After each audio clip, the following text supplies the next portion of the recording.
A 4 kilómetros de la cabecera municipal se encuentra el Rancho El Talayote. Hoy les presentaremos a un personaje más de Ojo Caliente. Él, junto a toda su familia, se han dado la tarea de recopilar información sobre los agraristas y hoy nos comparten un poco de su comida, de su conocimiento y de su tiempo. Los invito a disfrutar de esta entrevista.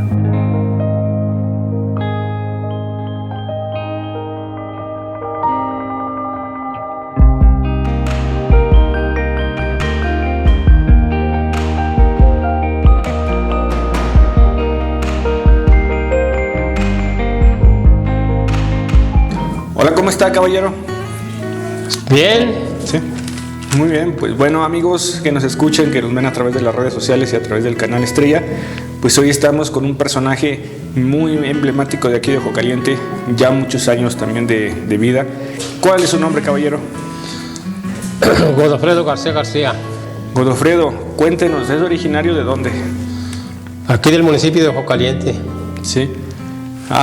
¿Estudió de pequeño? Cuéntenos un poco de su vida. Mire, estudié hasta tercero. En aquellos años no había las facilidades y me metieron a un internado en San Luis Potosí que se llama Damián Carmona, número 10. Y allí cursé hasta el tercero. Como estaba muy retirado y casi no miraba a mis padres, pues me vine para acá con ellos, aquí al rancho, y de aquí seguí yendo a la escuela, pero como en aquellos años la escuela no era como ahorita, el horario entrábamos en enero y salíamos hasta noviembre. Sí. Entonces nos metían a la escuela en enero y cuando llovía mis padres me sacaban para venirnos a sembrar y ya no regresábamos hasta el siguiente año y volvíamos al mismo grado. Uh-huh. Así es que nunca salí de tercero porque salíamos nos sacaban a sembrar en junio, julio, y ya perdíamos el año. En aquellos años entrábamos a las 9 de la mañana y salíamos a las 12 y luego entrábamos a las 3 y salíamos a las 5. No era como ahora. Uh-huh. Y entonces allí fue donde yo aprendí. Y ya cuando me casé, entonces sí terminé ya la primaria. Terminé la primaria y empecé la secundaria, pero pues ya no pude más que a venirme hasta aquí. Bueno, entonces cursó varias veces el tercer año. Del tercer año, no salía del tercero. ¿En qué año estudió? Fue cuando estuve en San Luis, fue el 49 y salí el 51 y luego ya después aquí seguí varios años. Muchos años aquí, ya después ya no me dejaron estudiar porque me pasó un accidente, me caí de un carretón y me agarró la cabeza y ya no me dejaron estudiar porque me dijeron que me iba a volver loco y ya no me dejaron estudiar hasta cuando ya crecí y ya me casé, entonces igual cuando ya saqué la primaria. ¿Y en qué año se casó? El 65. El 65. Y el 16 de octubre del 65. Muy bien. ¿Y de ahí para acá se dedicó al campo? Sí, me dediqué aquí al campo. Aquí a ayudarles a mis padres. Y aquí yo me hacía cargo de los animalitos. Sí. ¿Cosechaban alguna otra? Sí, sembrábamos y maíz y frijol. Sacábamos, pues hay poquito, había años que se daba maicito, frijolito, más o menos, y hubo muchos años que muy estériles, muy estériles, y años que eran abundantes, fértiles. ¿Estas tierras son de riego o son de temporal? No, son de temporal. ¿Y de animales qué tipo de animales tenían en ese entonces? Pues nosotros teníamos vaquitas y nos dedicábamos a sacar lechita y de eso nos mantuvimos con la lechita y manteníamos a los animales y nos manteníamos nosotros y así vivimos todos estos años hemos vivido, así hemos vivido. Sí. Muy bien. Bueno, también detrás de trabajar estas tierras pues hay una historia, la historia de los agraristas, me imagino. Sí, me gustaría compartir algo. Sí, se la voy a leer para que más o menos usted tenga una idea. El agrarismo en Ojo Caliente. Introducción. Era el año de 16 después de la Revolución. Llegaron a Ojo Caliente 3 hombres pertenecientes de Sonora. Uno se llamaba Trinidad Ortiz García, otro Espiridión Santillán y Jesús Carrión. Venían muy asustados, se decía que de estampida. Ya se llevaron bien presos a Enrique, Jesús y Ricardo Flores Magón. Jesús Carrión se fue para su tierra. Aquí se quedaron a iniciar el agrarismo en el barrio de Chinampas.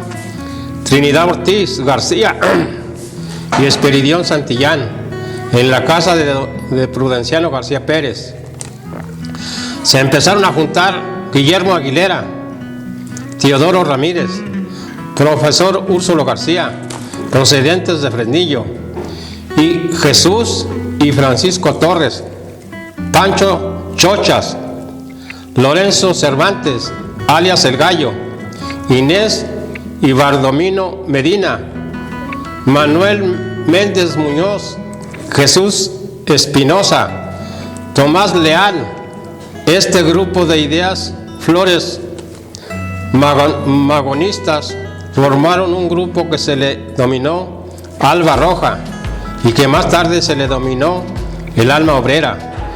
Estos fueron una playa de valientes que fueron el grupo de los pioneros del agrarismo aquí en Ojo Caliente, Zacatecas. El primer grupo de petición de la tierra trancoseña estaba encabezada por Prudenciano García Pérez. 36 peticionarios del pueblo de Ojo Caliente y 25 palmireños completaron este grupo, a quien se le dio la tierra por un decreto del día 6 de enero de 1921 y a las 10 de la mañana en la tierra del Talayote, que le dicen ahora la Loma de Melesio. El día 12 de enero de 1921 se les dio la posesión decretada por el Ejecutivo del Estado, que era Donato Moreno, era el gobernador, y el presidente León Oteo, y como secretario Jerónimo Pérez, y trajeron la banda del Estado y los niños del internado de enseñanza número 9, J. Trinidad García de la Cadena, y cantaron o interpretaron Hijo del Pueblo y Hermanos Proletarios.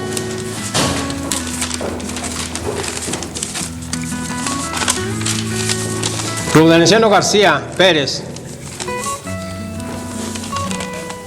quien organizó y encabezó la lucha agraria no solo de Ojo Caliente, Zacatecas, sino en otros lugares como fueron en Las Borregas, con los hermanos Juan y Venancio Díaz, en Palmillas, con León Chávez, Hilario Romero y Eusebio Vargas, en Jarillas con los compañeros Julián Becerra y Secundino López, en San José de los Llanos con Felipe Ruiz y Víctor y Eugenio Torres. En San Juan de Carboneras, con Teodoro y Cándido Gaitán.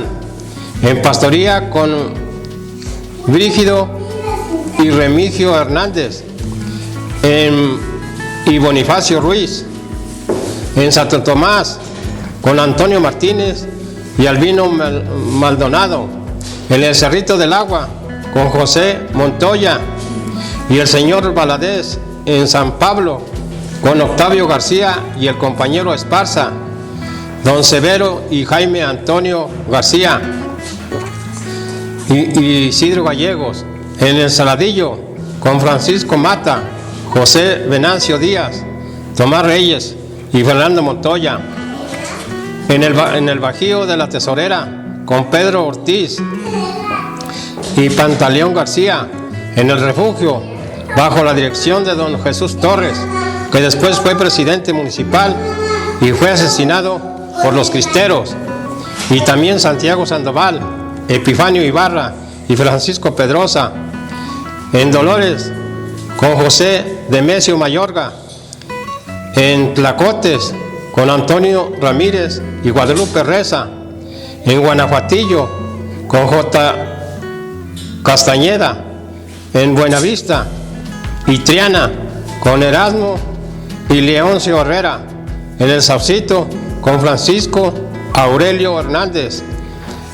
En la Concepción, con el compañero Cayetano y Esteban Márquez. En la Blanca, con Crispín González, don Alberto Becerra, y Crescencio Rojas, hombres muy entrones, y en Triana mataron los cristeros a Candelario Ibarra. Por cierto, en Sauceda de Mulatos, con Jorge Ascensión Saucedo. En Santa Elena, con Mauricio y los Moreno, Severo y Jaime, y Demetrio Sánchez y la compañera Victoria. En San Pedro Piedragorda fueron los compañeros don Lamberto Elías y Heriberto Rodríguez. En Copudas, Marcial y Vicente Vega. En el Tule, con Benjamín Castillo y su hermano. En Oria de Molinos, con J. Isaac y Manuel García, Pedro hijos. Y en Luis Moya, con el ingeniero Julián Adame, don Bartolo Román y Refugio González. En el Chepinque, con Agustín Díaz de León y Asunción Saucedo. En Boquillas, con Teodoro Gaitán. En Estancia de Ánimas, con Cruz Castillo y Leocadio Guerrero. También estos últimos ayudaron a organizar Bimbaletes, Villa García, El Carro, Pinos, La Blanca, Santa Inés y Guadalupe, Zacatecas, y muchos anónimos que en paz descansen, que también ayudaron al reparto de la tierra en esos tiempos, elegidos y después de la Revolución de 1910, donde los políticos profesionales revolucionarios mataron a los idealistas y gente sencilla y noble como Emiliano Zapata y Francisco Villa, y solo para satisfacer sus pretensiones personales de llegar al poder. Tiempos después del día 12 de enero de 1921 se incorporaron los compañeros Pedro Castro, Antonio Chávez, Francisco Díaz, Antonio García Olivares, Lázaro Zambrano, David y Elías Valadez García, Daniel García Carrillo, León R. Ruébano, Carlos Rangel, don Daniel Sandoval. De todos estos hombres valientes, pioneros del agrarismo, ya pasaron a mejor vida. Solo los recuerdos con ellos quedaron. Y nosotros, los hijos y nietos de estos valientes, necesitamos saber acreditar su vida histórica de nuestros padres, por haber dado su vida y su trabajo en beneficio de los que aún quedamos. ¿De qué trató el movimiento agrarista? Se trató precisamente de andar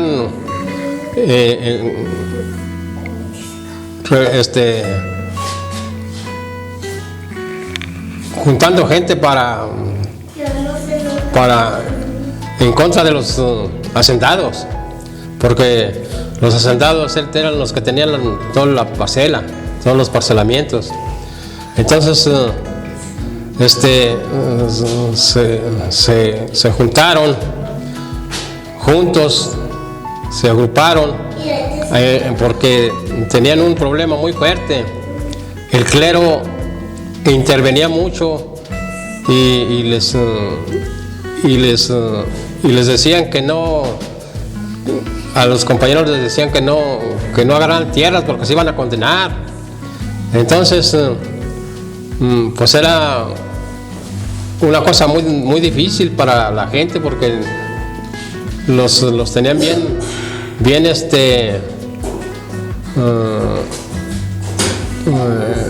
sugestionados con el clero, y tuvieron que tomar hasta las armas cuando vinieron los cristeros que los colgaban donde quiera y les echaban tierra y les ponían un costal de tierra en las patas para, ahí está su tierra. O sea que fue una época muy difícil para nuestros padres, para nuestros abuelos, pero nosotros los hijos no entendemos todo eso. Ahora que ya tenemos las parcelas, mucha gente mejor las vende. La tierra no le quita a uno nada. La tierra, al contrario, da. La tierra es unos bienes raíces muy importantes para las familias. Precisamente por eso creo yo que están en un error en vender las parcelas, porque no saben valorar lo que nuestros padres lucharon, lo que nuestros padres trabajaron y sufrieron precisamente para eso, porque muchos se nos fueron, se nos adelantaron porque los mataron, y nosotros pues aquí estamos.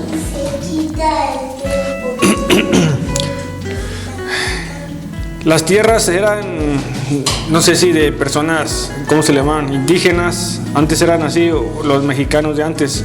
No, estos eran de los españoles. Los de los hacendados eran españoles. Pero es cuando llegaron los españoles, pero se robaron las tierras, o sea, se apropiaron. Se apropiaron de las tierras. Y lo único que porque las tierras siempre fueron de México, siempre fueron de nosotros, pero se apoderaron de ellas y los tenían bien sugestionados y los hacían trabajar más de lo que se trabaja. Y lo único que querían era recuperarlas. Exactamente, era recuperar las tierras. Así es. Bien. ¿Ya cuántos años tiene usted, don Godo? Yo ahorita ando en los 80. 80 años. Sí. Tratando todavía de darle ese reconocimiento a los agraristas, a los ancestros, ¿verdad? Así es. Aquí nosotros ahorita lo que necesitamos es que el Departamento de Fraccionamientos Rurales del Gobierno del Estado nos mandaran cuando menos cada año a asesorarnos para cómo hay que hacerle precisamente para que para las servidumbres de paso, porque ya ahora hay muchos problemas con las servidumbres de paso. Necesitamos que alguien venga y nos oriente y nos dé un asesoramiento para que la gente esté consciente. Ok, ¿el asesoramiento es para que la gente conozca de la historia o para que también ellos... No, para que conozcan qué es lo que realmente se necesita para cómo cuando alguien falta, que ya se muere, qué es lo que se necesita para seguir los trámites de su herencia, porque mucha gente no sabe y muchos ni siquiera han ido al departamento a hacer su documento legal, y sí necesitaríamos nosotros alguien que viniera a asesorarnos. Muchos algo conocemos sobre eso, cómo hay que tramitar las cosas, pero hay mucha gente que no sabe nada. Y sí, nomás va y paga a nombre de fulano y siguen ellos trabajando. Entonces, pues es un patrimonio de familia. Sí, tiene que irse heredando. Sí. Necesita que... Ya sea mancomunado o sea repartido por partes iguales, lo que ellos decidan hacer, pero sí necesitamos a alguna persona de fraccionamientos que nos venga de vez en cuando a dar un asesoramiento. Pero, don Godo, ¿cómo se le ha hecho la vida de campo, de rancho, o sea, a comparación de la de ahora? Pues mire, nosotros hemos vivido pues a gusto.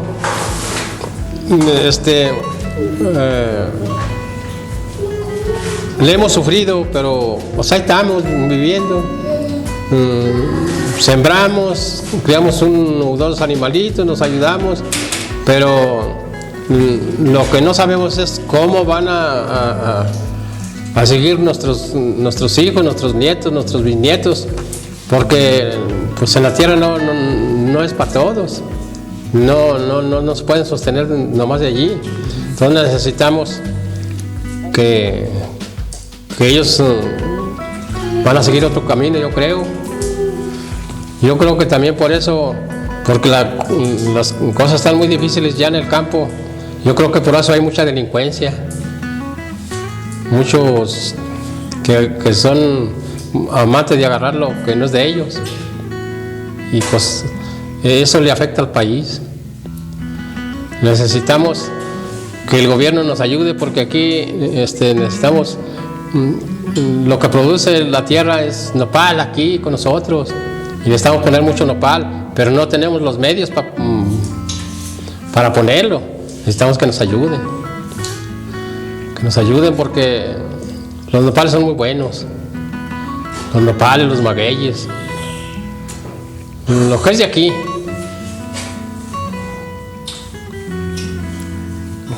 Bueno, sí, entonces es como una petición, ¿verdad? Para que las autoridades pues se den cuenta que pues la gente tiene sus tierras, pero no porque las tengan quiere decir que tienen la capacidad para trabajarlas.